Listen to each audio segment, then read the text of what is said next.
Meditações de Santo Afonso Maria de Ligório. 12ª semana depois de Pentecostes. 11º domingo. Outra meditação para o mesmo dia. O surdo-mudo e as confissões sacrílegas. Sumário. O surdo-mudo de quem fala o Evangelho é uma imagem daqueles pecadores que, por vergonha, calam os pecados na confissão e agravam a alma com sacrilégios horrorosos.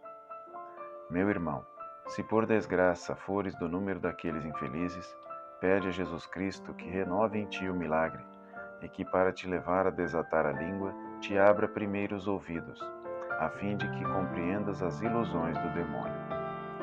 Reflete que, enquanto estás meditando, tantas pobres almas estão ardendo no inferno por terem, como tu, calado os pecados na confissão.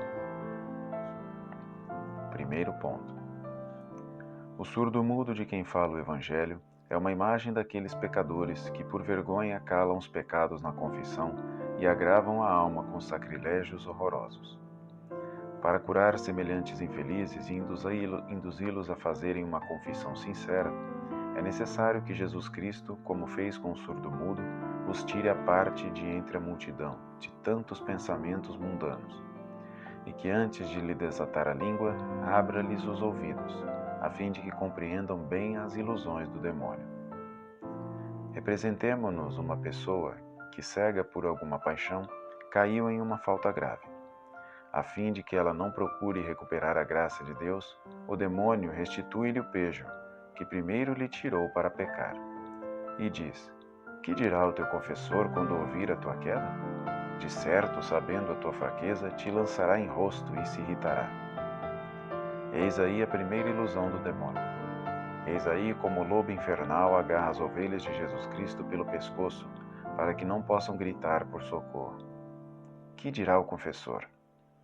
Responde: dirá que sou um infeliz, como são quantos vives neste mundo, e que estou exposto a cair. Dirá que, se pratiquei o mal, fiz também uma ação gloriosa, vencendo a vergonha e confessando sinceramente o meu pecado. O confessor te insultará, te repreenderá. Para que insultos? Para que censuras? Dize antes que, com doçura, te dará os conselhos que te convenham.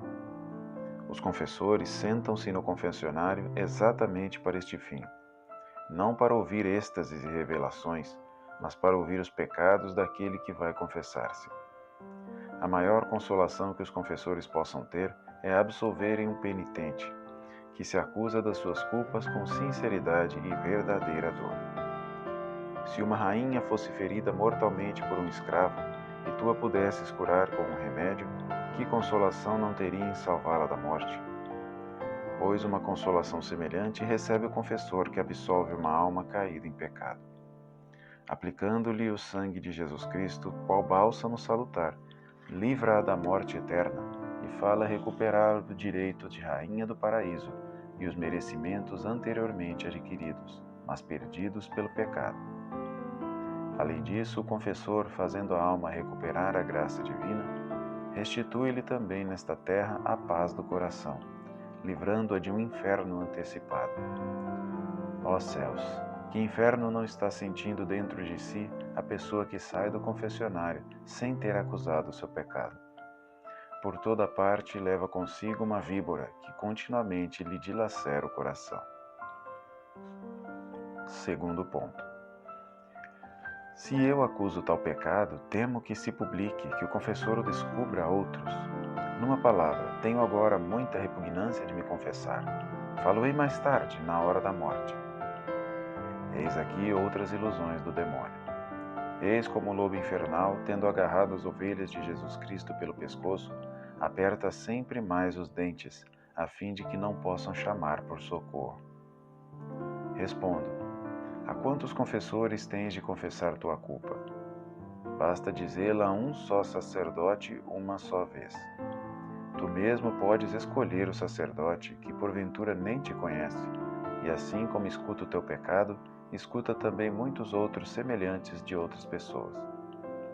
Nem há perigo que o confessor descubra a outros o teu pecado, visto que, ao sair do confessionário, não pode dele falar, nem mesmo contigo, sem cometer um delito muito grave. Observa também que o sigilo da confissão é tão apertado que se o confessor, para não manifestar um só pecado venial ouvido na confissão, tivesse de ser queimado vivo, antes deve deixar-se queimar vivo do que manifestá-lo. Depois, pode haver maior insensatez do que adiar a confissão e esperar até a hora da morte, como se esta não se pudesse colher de improviso? Se uma vez, de Santo Agostinho, por que não agora? Não vês, meu irmão, que quanto mais tardares em manifestar teu pecado, e quanto mais acumulares os sacrilégios, tanto mais aumentará a dificuldade, a vergonha e a obstinação em não te confessares? Oh, quantas almas se habituaram a calar o pecado, dizendo: acusá-lo-ei na hora da morte. E também, chegada que era a hora, o calaram, confessaram-se sacrilegamente e agora choram no inferno. Quem garante que não te sucederá a mesma desgraça? Deus onipotente e misericordioso, que pela abundância de vossa misericórdia excedeis os méritos e os desejos dos que vos suplicam, lançai um olhar piedoso sobre tantos infelizes pecadores. Vós que restituístes o ouvido aos surdos e a fala aos mudos, dignai-vos abrir-lhe os ouvidos e desatar-lhes a língua, a fim de que, compreendendo as ilusões do demônio, falem bem e confessem todos os seus pecados. Derramai a vossa misericórdia também sobre mim, perdoai-me o que a consciência teme, e acrescente ao perdão o que por minhas orações não presumo alcançar. Doce coração de Maria, sede a minha salvação.